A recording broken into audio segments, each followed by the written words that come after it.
Hello. I almost said good afternoon again. Good midnight to you. Yes, how is everyone doing tonight? If you're in the Ohio Valley area, then you're freezing. It is insane. We're getting our first snows, ice spitballs. Tonight we have myself, Beth, Paul Yay. Fletcher, and we have our Wendy Bird. Yay. And we have Lena here. Say hi, Lena. Hi. And Maggie is at home with her little baby. We love you, Maggie. But tonight we're going to have to improvise our little spiel, that... I wish I don't see it. Do we have the one from the last time? Like, subscribe, and comment. Ring that little bell. Ring the bell so that you get the notification of when we go live. And then subscribe if you haven't already. Swimmingly. And comment. We'd love to hear from you. Oh, that was not very smooth. No. Today, I just want to throw out there that today Wendy and I did a private sound bath Reiki session. It lasted 2 hours. I'm tired. We are exhausted. Lots of sound frequency and just whew. Yeah, I had one last night, had a sound bath that we did, and we talked about this, so hungover from this full moon. I did not expect the full moon to hit me the way it did. No, but holy crap, I have been unbelievably tired. I have slept so much. I have eaten so much Halloween candy that my teeth hurt right now as we're talking. I'm not proud of it, but it's disgusting. It's so easy. Oh my gosh. And I will just eat Halloween candy and then take a nap on the couch for forever. Like, wake up, eat Halloween candy, and talk about grounding energy. It's such a Taurus thing to do. Very Taurus. But so what happened too is nobody really talked about it, but the full moon was, I think, the 5th and the 6th. And it was in Taurus, but the second day that it was actually full moon was in Gemini. So it like switched signs in the middle of a super moon, and to not a only bipolar to a sign that has two different sides to it, and is ruled by Mercury, which is now retrograde. So we're now in Mercury retrograde for the last time this year. Mercury goes retrograde 3 times a year, and this is it. Yeah. Karen Smith says, hi, my beautiful ladies. Hello, Mama Karen. We're late tonight. Bet you can't do it. I mean, mystic time. It's Libra time. It is. And I mean, and I speak it. I understand it. Libras are either late or they're early. My mother is an early Libra. Oh, I'm late to everything. My dad was late all the time to everything. He would at my basketball games, he would be there. If I saw him at halftime, I was like, oh my God. Yeah, he made it. I'm always going to be about 5 or 10 minutes late to most things. Yeah. I married someone who's a lot like me. It's it was a good excuse when the twins were babies. Nobody expected us to be early or on time to anything. Oh, my mom is the worst too. Yeah. Now that the twins are 12, we're still late. And now we're raising kids to be late. Well, now you can be like, teenagers.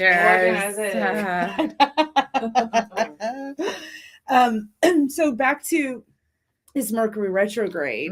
How's everybody doing with that? Just started. A lot of stuff has been popping up in the past pretty much right away. Have you noticed that? Yeah.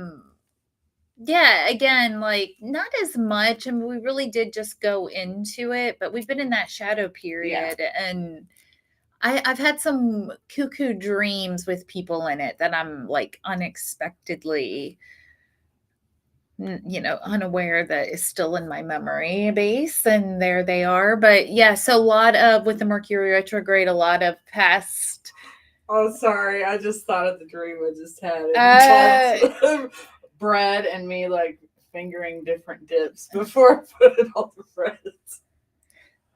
You had a dream that you were Fingering dips. Yeah, like to taste test them before I put them on the slices of bread. Oh my gosh, like the bread that you made the other night, like those sandwiches. Oh yeah. For the party. Did you do that? Did you finger the dip? Finger the dip? Oh, definitely. For Wendy's birthday, we decided to watch the new Downton Abbey movie, the final chapter, and we made it into a whole like English tea party. We didn't have tea. We had tea. We ended up not drinking tea. Yeah. As a matter of fact, we even had like a spritzer cocktail, and we didn't even drink all that. Her mom finished that off today, actually. Yeah, or yesterday. Yeah, she drank that. Coffee. She loved it. She said it was good. We had coffee and tarts, and but it was a beautiful, wonderful time. But she did. Lena made, was it cucumber sandwiches? Yeah. Cucumber sandwiches. No, I didn't realize that. Yeah. Excuse my eyeball here. So people, dead silence. People are like crickets. I had to do a radio show in a music class in middle school, and you weren't allowed to have like dead air in between like skits and everything. We had to hide behind cardboard, but we had to make up like an entire like 20-minute radio show with music and guests and like commercials and stuff, and you weren't allowed to have dead air. So I guess I'm aware of dead air. There's not a lot of dead air between us. No. Have we ever had dead air? I'm full of air, so we Lots don't of have air. Well, Libra, I mean, when you have heavy Libra placements, you tend to have a lot of air. But we do have that Mercury retrograde, so be prepared. Try not to sign contracts if at all possible. A lot of electrical issues could be going, electric haywire, miscommunication, plumbing. Yeah, don't be surprised if people from your past pop up. Just kind of revisit. It's this is a review, reflect. It doesn't necessarily mean you're being tested. Kind of, maybe. How are you going to handle running into someone? Oh, yeah, definitely. So Mercury is the planet that rules the mind, communication, travel. There's travel in that. So a lot of times if you're planning, you don't really necessarily want to make concrete plans for travel, because there's a good chance that something could go backwards in that. Contracts, not saying you can't sign contracts, but like a tickle, man. Sometimes what they find is whatever contracts you sign during Mercury retrograde may come up for a review after Mercury retrograde, things like that. Yeah, so be prepared for that. And this, this Taurus moon hangover feeling everyone's having, ground, eat, like whatever your body's calling you to do, definitely do. I'm feeling more of the Taurus hangover feeling. It's been a very exhausting time, but much needed. I guess I was just really tired. Yeah, I just could not believe that I was that, like, all day yesterday. We had a sound bath here. It started at 7 p.m. and all day from like 7 a.m. I just kept thinking, I don't think I'm going to be able to do this. It was 7 a.m. I had 12 hours and I was like, this isn't, I don't even know if I'm going to be able to get ready. And I dragged, and I was like running out of I go walking into the kitchen, doing a couple things just to be like out of breath and exhausted. By the time I'd get back in the living room, I'm like, I need a nap. I'm just so tired. I totally felt that. I feel that so much, man. And I still kind of feel it, but it was way worse the past few days. Now that everybody knows that I've just been in hermit mode for like pretty much a week. Couple days it's been for me. My littlest was sick. We have the sickness going around, so it's that time. Changing of the seasons. My mom. So I've been running meds everywhere. Yeah, that's. Ugh. Oh, I know. Take care of yourself. Make sure you're drinking lots of water. Yes, definitely. one thing that a lot of things that have been popping up for Wendy and I, especially since we've been in this hermit mode and just watching whatever Netflix has on in the background. And guess what Netflix has had on in the background for Wendy and I lately? Ancient Aliens. Yeah, I've watched so much Ancient Alien. I've napped to so much Ancient Aliens that it's being like processed while I'm sleeping. It's just being downloaded Ancient Alien stuff. Next time you hear the what is it, the music? Yeah. The music. Yeah. It like activates. Or anytime ancient alien theorists say yes. But yes, Anunnaki talk, like that's where we get our subject for tonight from. Absolutely. And it's kind of exciting. It's not kind of, I think it's really exciting, but I understand where it's so kind of a taboo subject for some. My daughters, they're 12 years old and they pretty much know everything that they need to know about life right now. And they think that I'm crazy for believing in aliens. They believe in Greek mythology. I think at this point, it's kind of crazy not to believe in aliens. Same. If you're going to believe in mythology, then I think that it's not too far-fetched to believe that maybe there's aliens too. Yeah, I don't know. I just feel like there's so much. I mean, the CIA has even come out like with documents. Oh yeah, stating it. So at this point, it's like. I can see how somebody that always wants to think rationally, so to speak, this would completely take away any kind of sense of security or control.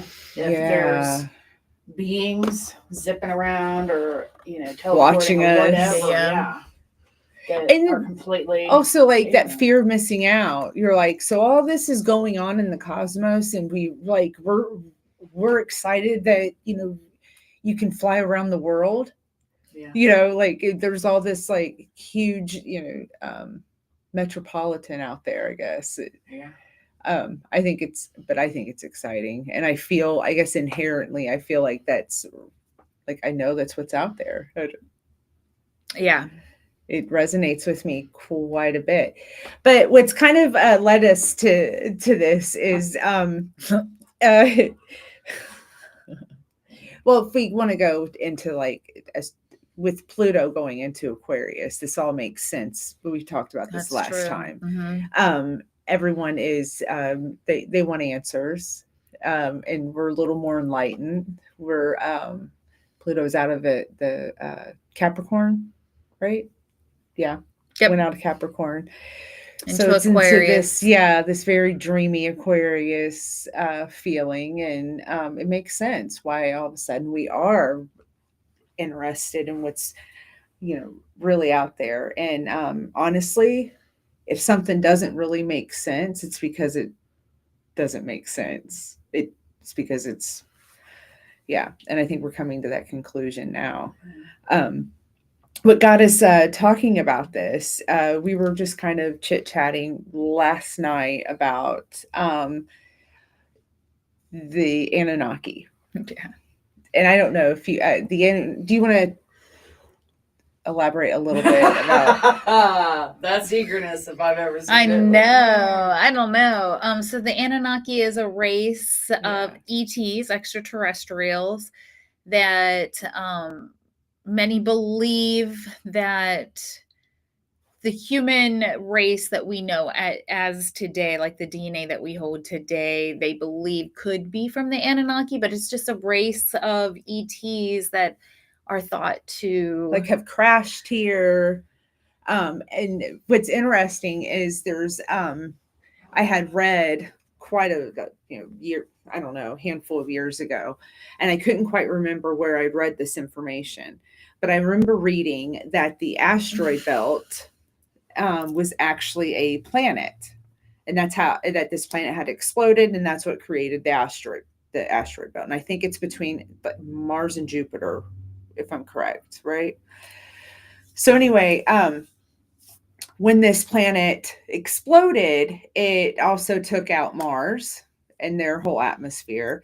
It messed up ours, and it threw us off our axis. Mhm. So this is like, a theory that, I remember reading about.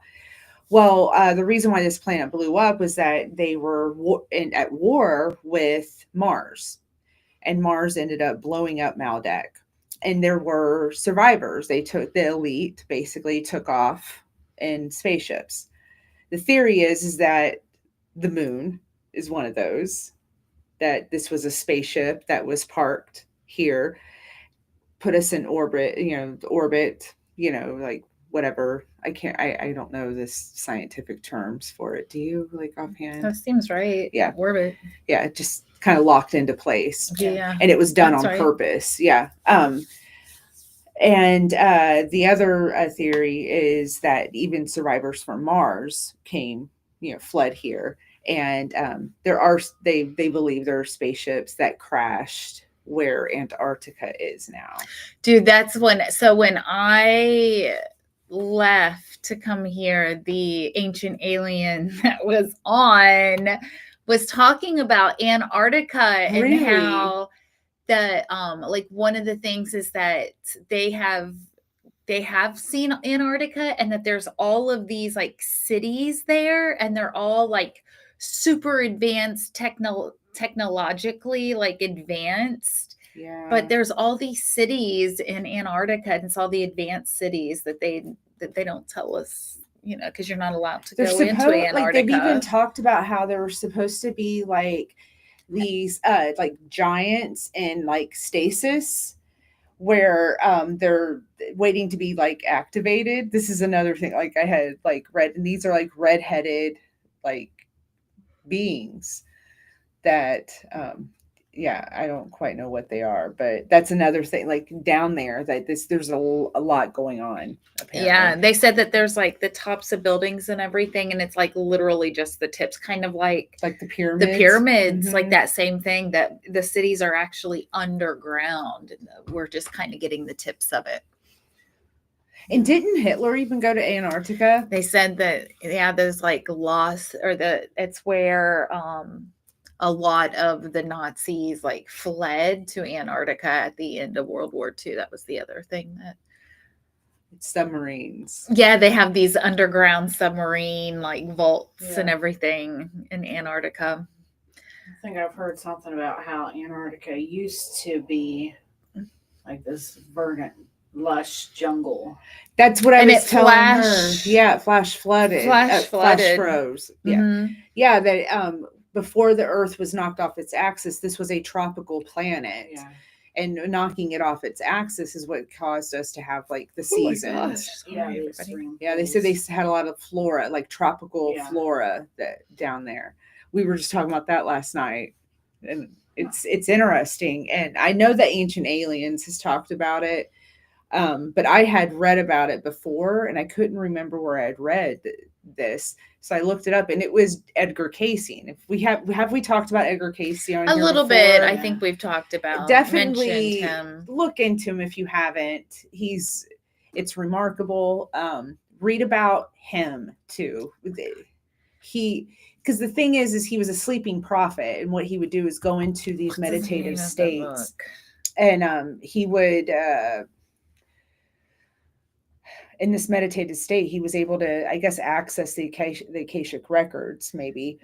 And he was able to just talk about whatever he would, there's many, many recordings, hundreds, right? Yeah. And he didn't necessarily believe in his waking life, everything he was saying. And we did mention him last time, because one thing he did mention was the Dead Sea Scrolls, and they hadn't even been found yet. Information that was in the Dead Sea. Did he actually mention the Dead Sea Scrolls, or just information in them? I couldn't remember that part, but I'm not sure how that was. And another place where I had read this was when I was reading about the Law of One. Yes. The Law of One is a book that was is some information that was also channeled, and just look into it.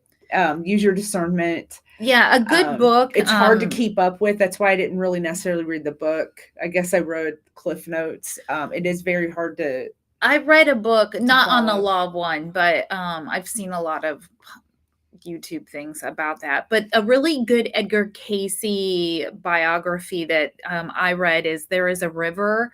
Super easy read, super easy. Like you can read so much of it really quickly, but it's so good and it gives the life of Edgar Casey. And he actually said that the Great Awakening would start in Dayton, Ohio.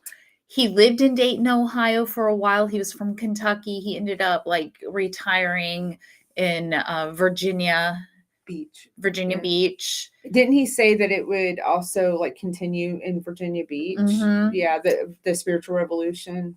Yeah. So, but he did spend some time, and they talk about it in that book. But highly recommend looking into Edgar Casey because I was very skeptical. I'm usually very skeptical about that kind of stuff, and I got to go see the hospital that he built in Virginia Beach. It's been a little over a year ago, and I'll tell you what there's this meditation room with these very large, like life-size crystals that look out onto the ocean, and you can feel like absolute power in there. But really cool story that he was very Christian, very He was Christian. Baptist. He was a Baptist. Yeah.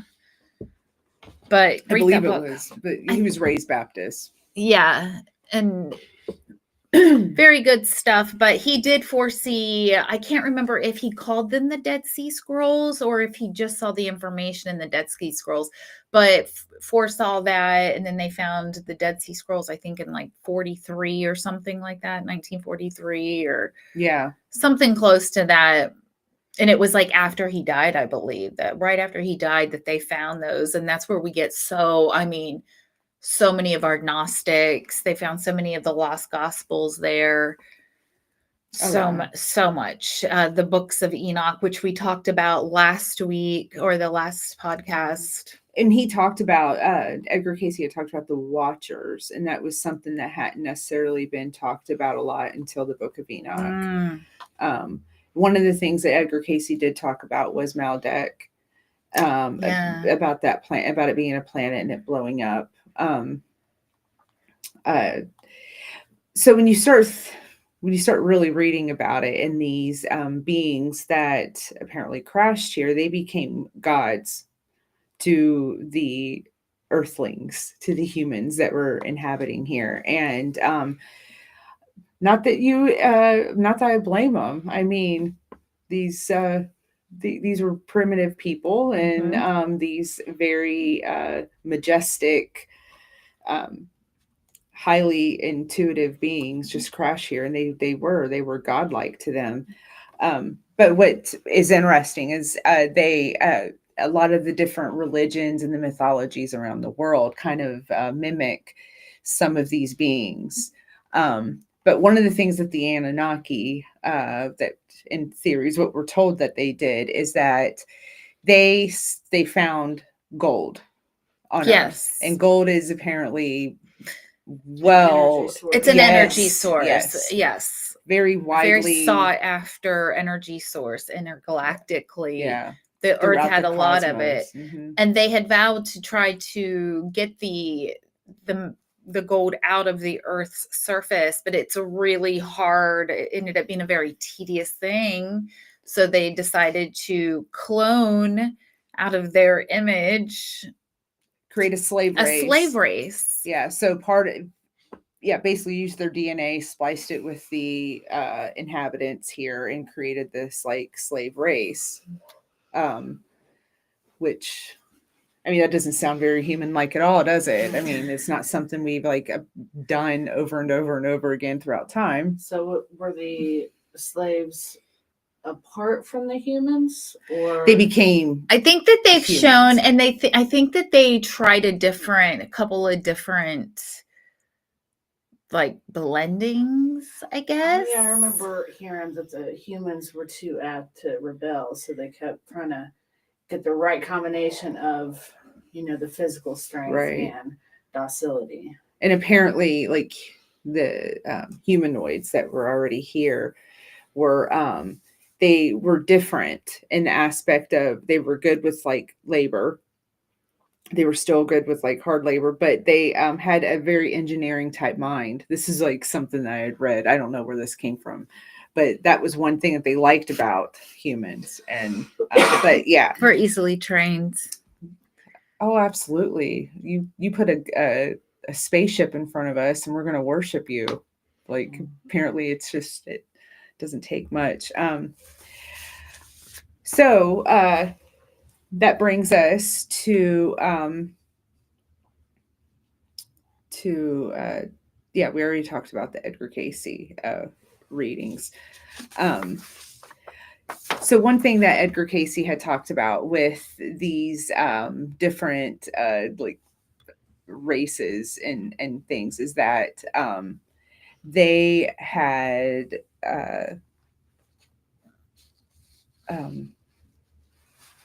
oh gosh, my mind just went blank. Dead silence. Jeez, man. Need a laugh track. I know we do need a laugh track. This is why I have notes, because I will just completely go off. Yeah, I'm not sure, man. I don't understand these notes at all. I tried to look through them and I'm like, yeah, I don't get it. No, not at all. Oh, that's okay. I'm sorry. Okay, so back to yeah. So Edgar Casey had said in like some of his material that because of this like exploding planet and the inhabitants of these from Mars and from Maldek rushed to Earth, that a lot of those people were karmically tied to the Earth then, and that that imposed a lot of like problems because they were tied here. But it will describe what he says, that a lot of people have like these memories, like people are starting to dream about ties to Atlantis, because what had happened is these different races, that's how they tried to recreate what they had on their like home planet, which was Lemuria, which was Atlantis, and they did not learn their lesson. So they just kept that karmic. So that's why there are groups of people that are karmically tied together, because they try to create an Atlantis only to cause a nuclear type war again. They were recreating. And so the job is to, I guess, to bridge this gap between this technical world and the spiritual world. It's like the yin to the yang. That's the only way that it can coexist, is if you have a nice balance with it. They have to coexist for it to be able to work. You can't be too spiritual and you can't be too technical, I guess. That's the idea of it. So. All right. Yay. I know. That's not where I thought that was going to go, but that makes sense. Because I believe all things are in a karmic cycle anyway. So why would it not? And I know that Edgar Casey did talk about there being like the generational, like even the people today that are alive are in groups, soul groups, and it would have been like early Atlantean or post like Atlantean. They even did like early ancient Rome, later ancient Rome, and that even tied into like the around Jesus's time, which really fell into like later ancient Rome. Wouldn't you say? Because I think Caesar was alive like 30 years before Jesus or something. Isn't that crazy? Yeah, that really is. But yeah. So the idea is that the souls of Maldek, they reincarnate on Earth to heal the trauma and the misuse of power. And so the belief is a lot of these beings are these people that are in power. Have they learned their lesson? Are they still misusing power? Like the people who are in power now Mm-hmm. would be these people. So this is like a soul thing where they continue to be. I could And see what them- happens with each time they return, reincarnation? they're in another position. Because how are you worried about, misuse of power if you're born a lowly peasant with no power anyway? Exactly. So they just hop and skip between. Yeah. So they just if you don't learn your lesson in this lifetime, that's why you will be reborn in similar lifetimes until you learn this lesson. Mm-hmm. And I'm telling you, I have lived the same type of life, I think, thousands of times because I do not learn my lessons. Like, so I'm not even throwing shade at the people because I haven't learned. I feel like I've been a peasant most of my life, like most of my lives, I don't know what I would. Yeah. Can you imagine being born into a really wealthy family? No. I never have. I don't know what I would do. I've never been given a chance. So, but yeah, that's the idea. So it's, are they going to continue to misuse power? And have they learned their lesson? I don't know about anybody else that's watching this, but I think there's been a little bit of misuse of power somewhere. A little. Yeah. Maybe not here. What are your takes on like having like a reptilian race? Like we've talked about the Anunnaki, but what about like the reptilians and like the different types of ETs like that? Like because we were talking about people in power, and a lot of people think the reptilians are the true people who are in the true power. beings. Yeah, like above, like even elite. Beyond the people in power. I think that is people get pretty heated about it when you there's some people that are so against the thought of it. I will say this: I have an inherent fear of reptiles, anything that's reptilian, and it's it's not a fear that I feel was like instilled in me. I feel like I was born with this unnatural. I mean, it terrifies me. That's probably very natural, And of your bloodline. Exactly. They did have to watch out for reptiles. Yeah. Mm-hmm. So I guess what I'm saying is I don't discredit anything. Yeah. I don't think anything is impossible anymore. What I think is impossible is by sitting here saying that all these things are just impossible. Yeah. But I think anything is possible. It'd be just as hard to prove that it is impossible than it would be to prove it is possible. That makes sense. That's where I'm at. It takes just as much faith to be rational about everything. I think it takes just as much energy to be atheist as it is to be religious. It almost takes more energy at this point, I think, to be atheist and to each their own. Absolutely. Like, I'm not dogging. I just know that for me, I'm like, dude. Yeah. To think that there's just, I feel it's very arrogant to sit here and be like, we were made in our creator's image and we're it. That's it. Everywhere. Everywhere. If you don't believe. Yeah, I know. It's a little bit more nuanced. Whether this is the Matrix or there's something else going on, and what we see is not what we're getting. But if all of this stuff is true, it would explain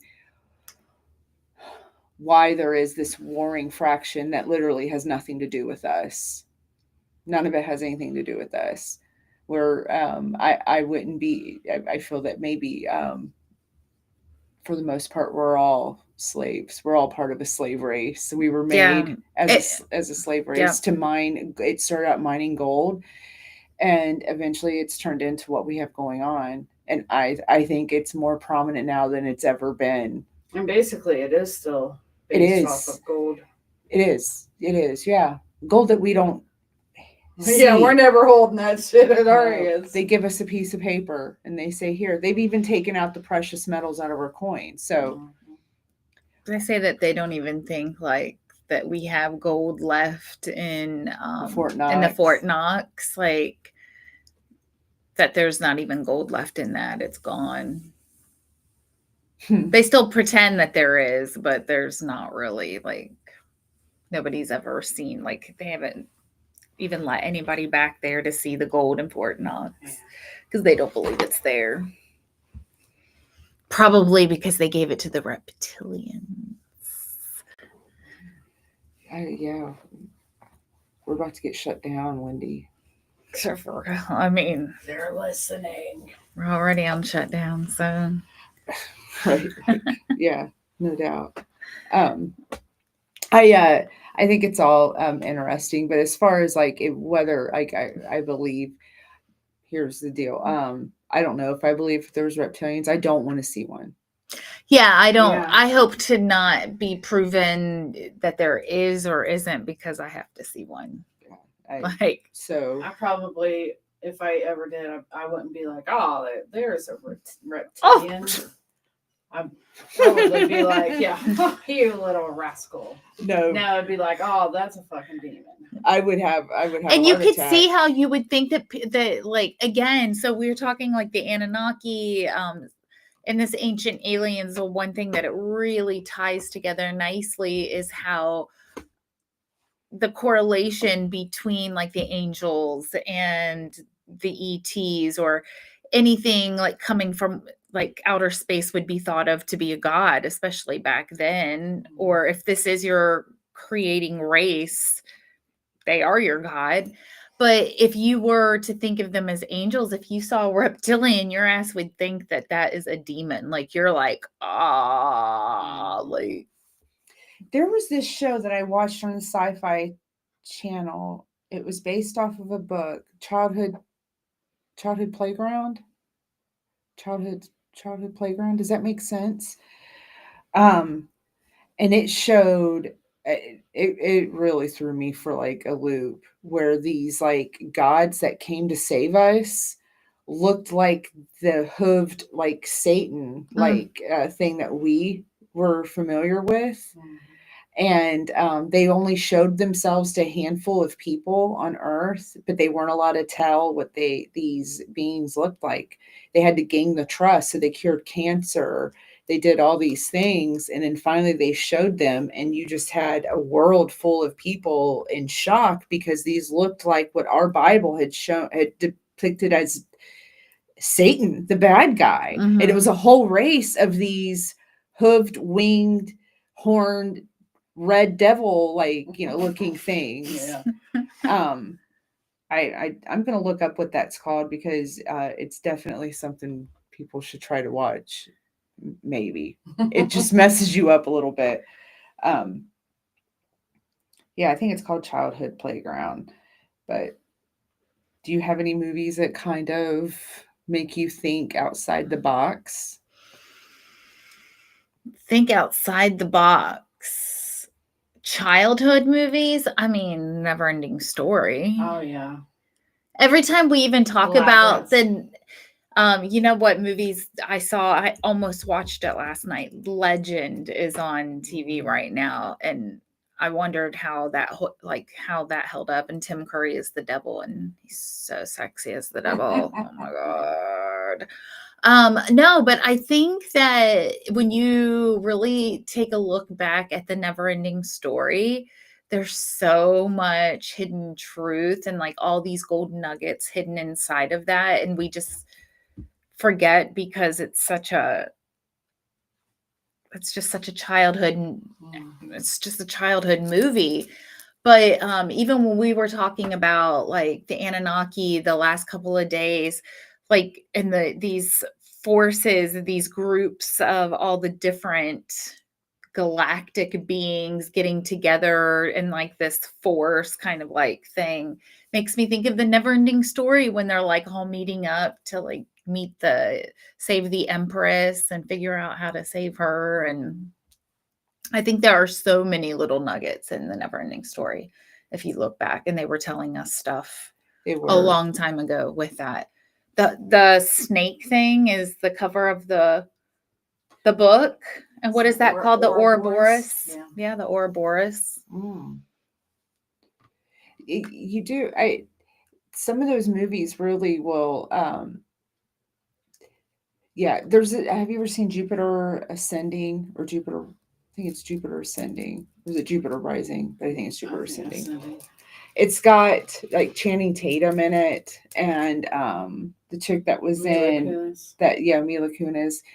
Not the best acting in the world, like at all. I think she admitted she had no fucking clue what the movie was about. Yeah, like the acting is not good, but it shows what, like, there's just this metropolis out there, and they do show a reptilian race, and there's like whistleblowers have said that watch that movie, and that is one of the most talking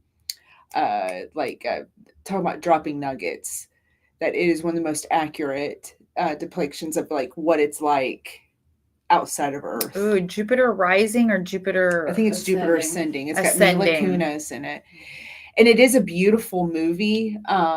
Sean Bean is in it. Is that his name? Yeah, from Game of Thrones. So if you know anything about Sean Bean, then it gives you a little tidbit of what's going to happen to him. Oh, it's Ned Stark. Yeah. He typically doesn't make it very long in movies. Lord of the Rings died. Yeah. It's a joke that if he's in the movie, you're like, oh. Poor guy. He's gonna die. Poor Sean Bean. Poor Ned Stark. He's a taxi driver. Well, you're getting T-boned. Wah, wah. Nice. But he's like an angel of some sort in the movie. Sean Bean is, yeah. So anyway, if you haven't seen that, it's like I said, the acting is not tip top, but don't watch it for the acting. Yeah. Put down in the comments a movie that meant something to you, or that you feel like was taught you something outside of the norm. Yeah. Legend, that's a good one though. If you've not ever seen The Legend, that's another one. Tom Cruise, the girl from Ferris Bueller's Day Off. Oh yeah, the girlfriend. In it. Tim Curry is the devil. It's unicorns. My husband was just talking about how he was Dark Crystal was like on TV, like he was flipping channels and it was Dark Crystal. And he was like, now that you watch it as an adult, he was like, talk about like hidden knowledge. Yeah. And he's typically not into this kind of stuff. And he was like, that's it. So I need to rewatch it. I love Fraggle Rock-ish stuff. So I love Fraggle Isn't that Rock what Dark Crystal is? It's a lot like the puppets, it's like Fraggle Jen Rock. Henderson, creation. Bless his heart. But that's why I like the Labyrinth. Yeah. That and David Bowie. Boy. I never thought that I would be like so attracted to a man who's more beautiful than I could ever wish to be. Yeah, like you grow up in country towns and you see a man with full glam on, you're like, dang. And Jennifer Connelly's like, no. I'd be like, well, do I have to sign anything? She was kind of like 14. Then later 14, you're like, what the fuck? At 14, I would have been like, because I know when I was like 5, I didn't like how like I felt when I would see him on TV. Isn't that horrible? What, in the movie? Or no, like, that just watching The Labyrinth, I knew that David Bowie wasn't a sexy man. Or just a sexy being. I knew that as a little kid. Yeah, he was something. He had that bulge going on. And I knew it was wrong. He had a Muppet in his pants. Didn't you know it was wrong when you were a little girl? You're like, I don't know what it is, but I can't stop looking. I know. His silver pants. He wore silver pants. Our mothers. Dance, magic dance. I thought you liked the movie because of the music. No, my mom would be like, Wendy, sit still down there. Wendy, stop moving. Your mom's like, I can't believe. No, she's like, huh? Yep. You dirty little heathens. She would.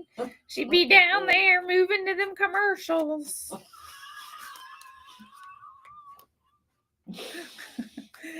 All right, let's pull. I didn't like to watch George Michael videos because in front of my parents because it made me feel very uncomfortable.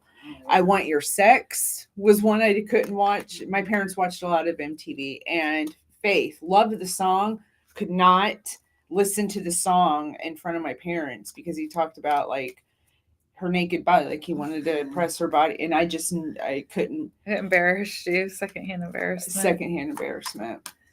But I loved those songs. I love George Michael. Ugh. Another being that I knew, like I didn't know what it was, but yeah, that passed me over. No, not me. really, George Michael didn't do it for you. Mm. Oh wow! I think by that point he was too, effeminate for my taste. Really? Yeah. See, I thought he was. I'll be honest. I never thought it was a shock when he said he was gay. And then, the older I got, he was just too pretty for me. Too pretty for you. Yeah. Oh man. Bowie's the only pretty boy really that I was down with. Yeah. By that point, I liked, like neck tattoos and facial scars. And George Michael wanted freedom. Oh, did you see that devil pop up there? That's crazy. All right, we're gonna pull a card for the next 2 weeks with that Mercury retrograde. See what kind of energy we can get. Spirit, we are looking for guidance for the collective for the next 2 weeks. Any advice in the energy? Thank you so much. All right, here we go. Let's see what we get. I can smell meatloaf. I can taste it. I'm burping it up. My husband made meatloaf, and I can smell it in my clothes. Meatloaf. King of Pentacles is the energy. So this is the beautiful energy of just manifesting everything, getting everything that you want. He is, I'm going to try to, you can kind of see it's super bright, but you can see him sitting everything around him. His castle is back there. He's got this castle. He's sitting on his throne. He's got the Midas touch. Everything he touches turns to gold. You can see how all the gold through there. Maybe he's Anunnaki. He's so covered in gold. He is a gold resource. So this is he's got all of the grapes there, which is always a sign of abundance. This is being a master of your own, a creator of your own wealth, but bringing that into that manifestation and just really feeling that energy. Mars and Mercury, even though Mercury is in retrograde, both of them are in Sagittarius, and Sagittarius is that fire. So you will feel like a pumped up energy, like ready to go, wanting to travel. Talk about manifesting money. Every Sag I've ever known is when they want to manifest money, they make it happen. It's impressive. I love Sages. Yeah, I do too. Gosh. Man, they are master manifestors. And the advice is the 10 of Swords. This is the end of a cycle, the end of something. This is a beautiful card, most misunderstood or feared card of the deck, but it's really beautiful. You can see this is dead and buried. This is something that is gone that you may still be holding on to because it's swords. But the second you let it go, because it's not coming back, there's no way it's coming back. You can see this dude has 10 swords in his back, et tu brute. Speaking of Caesar, he can't come back. So it's gone. Once you realize that and you finally allow that to go, it becomes a 1, and you can see the sun, all of that sunshine coming up behind him. It's a new beginning. Every closure does open up the door for something. So that 10, those swords, once you finally just are you create this whole new beginning of everything that you want to create, but you have to let something go first before you can get into that energy of manifesting. You have to let go of the old. There's the parable in the Bible about you can't put new wine into old wineskins because it'll burst. The new wine will expand the old wineskin. They can't take it, it'll burst. So that's exactly what's happening here is you have to let something go, an old way of thinking, whether it be poverty thinking. We were even just joking about every life we've been poor, but we have to stop that mentality and be doesn't matter. This life, I'm freaking rich. I let that go. I am no longer a victim. This is gone. That victim mentality is gone. And I create the lushness, this beautiful world. I create it. the government, the world does not create it for me. I am the master. I touch it and it turns to gold. So what a beautiful energy. I love that for us. I think it's good. I'm definitely I'm excited for gold. Mercury retrograde, a lot of stuff creeping back into the mind from the past trying to get you. But remember, it's dead and buried. It's gone. Whatever's trying to come back to you, there's a reason it's in the past. Let it stay in the past. Absolutely. Let us know what you think. Like, Yeah. if you think that that we're batshit crazy, tell us. Tell us how your Mercury retrograde is going. Yeah, we want to know. I think Lena's telling me I'm batshit crazy. Yeah. She's passive aggressive. So yeah, we'll be back here in 2 weeks. Mhm. Is that around Thanksgiving? It will be, I think, right before Thanksgiving. Right before, or is it right after? Well, either or. We'll either be talking about The 23rd, right before. Okay, yeah. So we'll see right before Thanksgiving. We'll have maybe we'll talk a little more about this. We'll see. What do you think? We'll see. Yeah. We'll see how people react to, maybe we'll get more viewers this time. The moms are going to see my comment and not know who it is. They're like, fuck that bitch. Well, thank you for joining us tonight. And I hope you have an amazing 2 weeks because after all, it is a mystical life.